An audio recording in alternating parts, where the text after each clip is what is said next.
Welcome back to Joshua chapter 10, and just a quick reminder that as of today, this is the last Monday video, when we have a video every twice a week. We're going to go to videos once a week on the book of Joshua under Kingdom Breakthrough. The Wednesday email and video will stay the same, and the Friday video, instead of being part of the Kingdom Breakthrough Joshua series, will be something else for those who are part of the Whole Life community.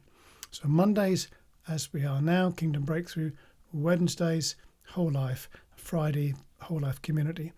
And if you want to be part of that community and receive that email, then click on the link in the show notes below this on YouTube, and also in the accompanying email if you get it by email subscription.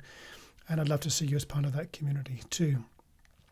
So last time we looked at the first 5 verses of Joshua chapter 10 and the account of the 5 kings allied together against the threat that they perceived in the nation of Israel. And they said, let's come together, let's collaborate, let's be a team, because maybe together we can defeat this amazing army which is going to come against us. And they moved all their troops into place and attacked Gibeon in verse 5.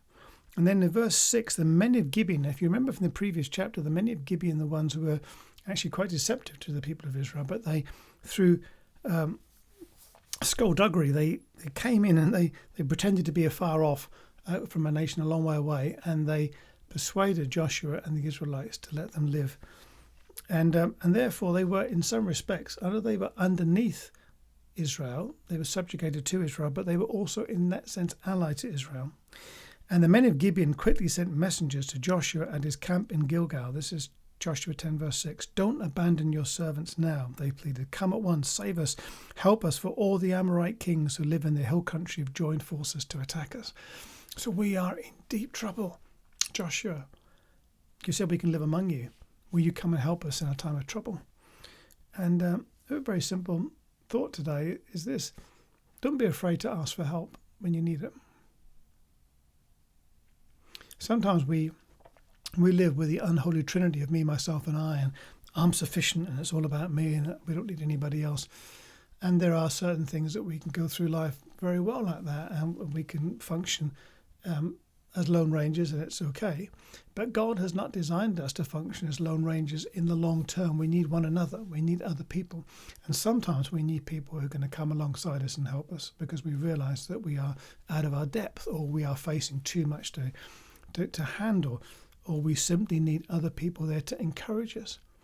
So if you're a person who's in that situation right now, don't be afraid to ask other people for help. Ask people that you trust. Ask people that you look to for a spiritual lead, people who are spiritually mature, but ask people for help. And the flip side to that is, if someone comes to you and says, look, I'm in this particular situation, will you help me? If it's in your power, in your ability, in your time frame, help them out. We need people who will stop for others. And at times it's convenient, often it's inconvenient.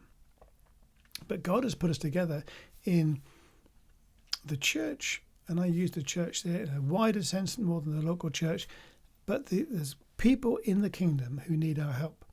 And if God puts them into our path and we have a peace about it in our hearts, let's just go and help them. Let's support one another. Let's strengthen one another. So if you need help, ask for it. If help is asked of you, be available. And let's see what God will do for the power of the kingdom and for the honour of Jesus' name, to let Jesus get his reward, and each of us as his children.